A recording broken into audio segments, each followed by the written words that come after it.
So maximize the range of motion at a given joint. And the easiest one, everyone who's been in elementary school, you did the presidential fitness test and you did the V sit and reach. The seated like toe touch thing. Yep. Your feet are apart or together and you just reach as far as you can.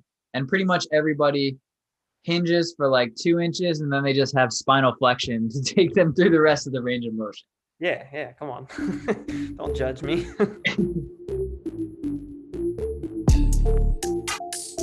So I have terrible hamstrings, but great back mobility.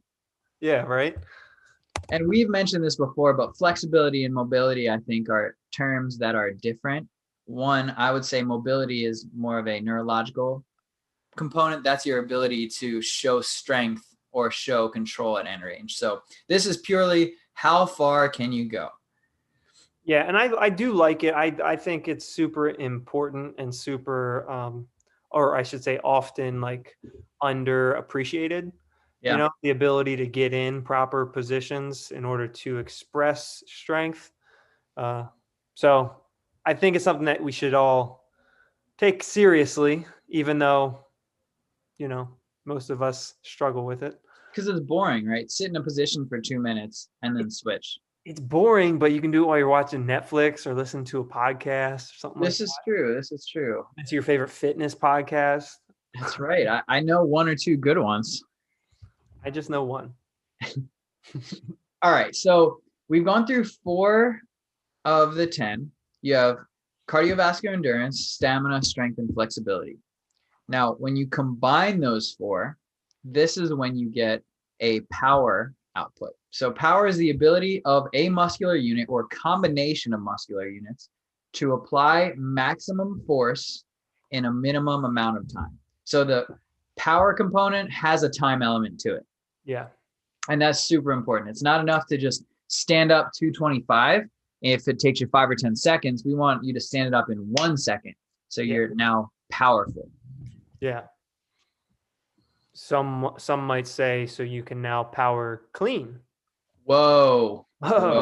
Is that a good test? I think that is. I think so. It's dynamic. You're loading the hamstrings. You're forcing a combination of movements. You're lifting a heavy load. It's a good test, but I also like a slightly longer test too, like in the 10-second range or 15-second range, which could be like a bike or a sled or something like that. Yeah, that's miserable. That sounds absolutely terrible. Yeah. Yeah, I like that. Yeah. Oh, you like that. Nobody likes that. But no, I mean, I don't like to do it. I like to put people through it. Right. Yeah. It's better for them, obviously. Yeah. So power is the one where you start to get a little bit tricky. So if you find that you're weak in power, right, like an Olympic weightlifter, doing more Olympic weightlifting, you will hit a roadblock and you won't be able to go past a certain weight until you go back to your strength, until you improve your flexibility, until you improve your stamina, right? So you work sets of 5 or 10 at submaximal loads and you increase those loads over time.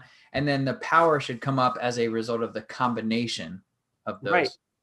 And we can even keep it rolling. The flip side of that coin, if you're struggling with Olympic weightlifting, like you said, and it's not the strength, the flip side is it's the speed.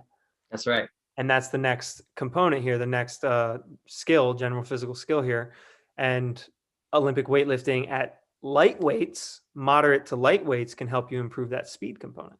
Yeah, for sure. So the speed is the combination of the last 4. That we're going to get to, yeah. Yeah, so power and speed kind of sit at the top of the pyramid, and then underneath each one of those is like a family tree, and then you have endurance, stamina, strength, and flexibility. Now underneath speed, coordination, accuracy, agility, and balance. Nice. I like it. These all sound like play a little bit. Right. Yeah, and people don't do that enough in their life. No, especially not as we get a little older. So you got coordination here, right? Which is the idea of being able to put,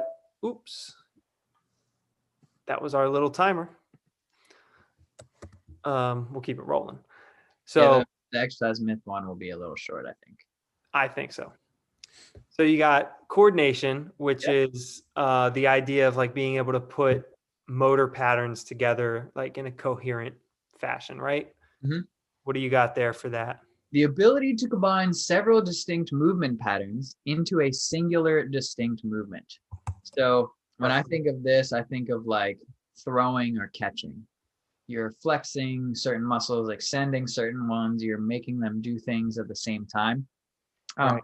One of my favorite warm-up games for like a young athlete is I'll have them take two balls and just dribble them both at the same time. And then you have them cross, right? There's no limit of strength. It's can you make your right and left hand match? Or you have them stand on one leg, or you have like an agility ladder and you give them a pattern, and can they hold on to that pattern? Right, right. Well, then why don't we talk about that? Agility. Yeah, I knew it. As soon as I said it, I thought, damn it, I hit the taboo word. I'm out. That's okay. That's okay. I'm out.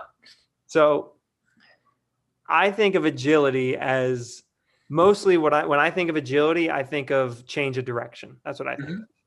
So your definition is moving from one movement pattern into another, or combining several distinct movement patterns into a singular distinct movement, right? Oh no, from one movement to another. Yeah, that's it.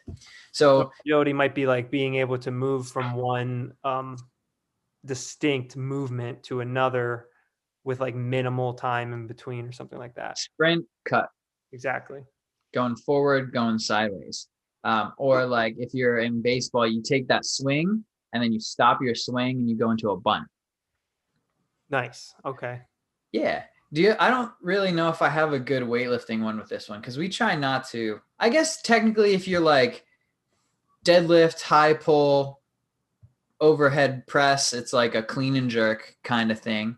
Nah. This is a hard one.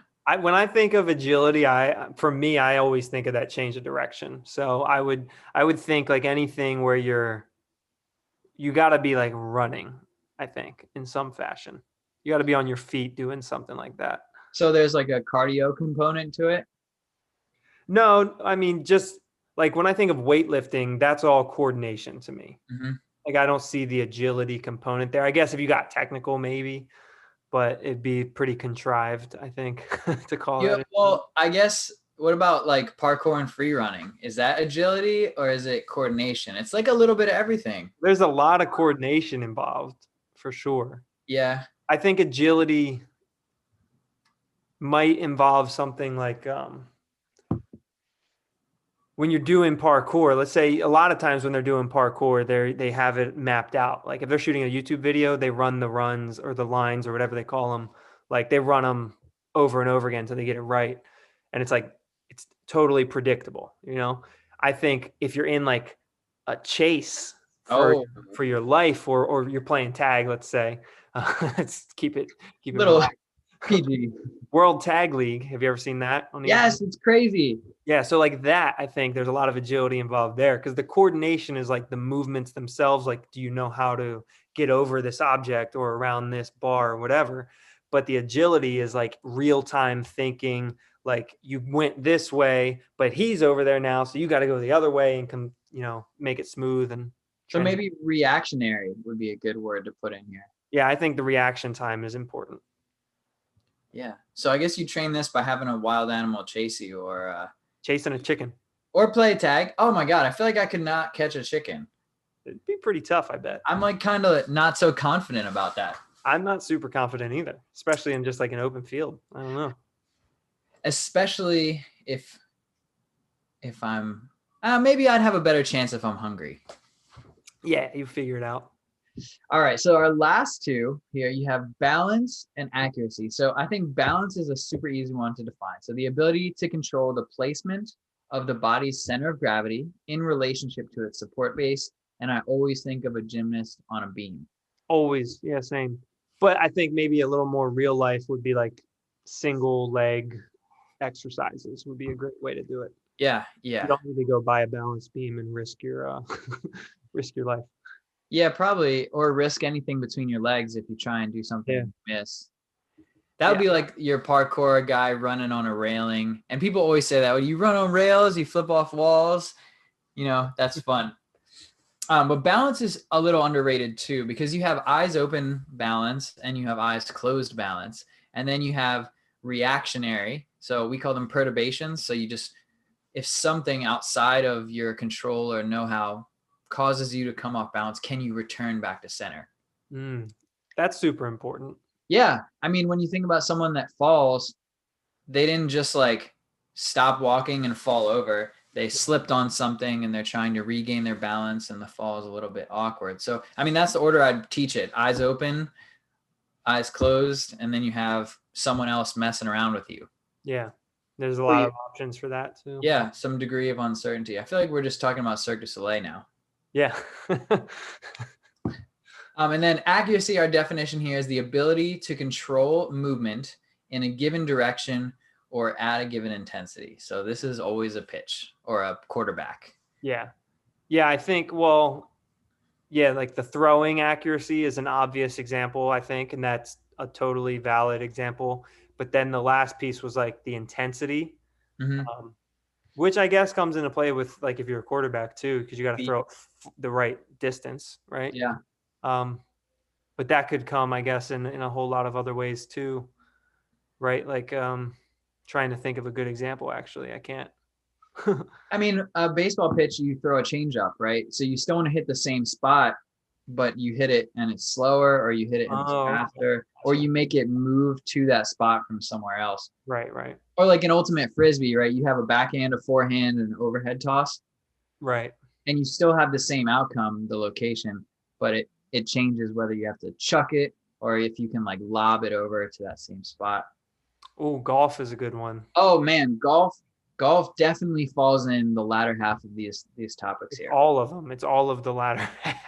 Like you can't just be like, the only one you don't really need, I think, is agility, but the rest of them you need like the world-class level of all of them.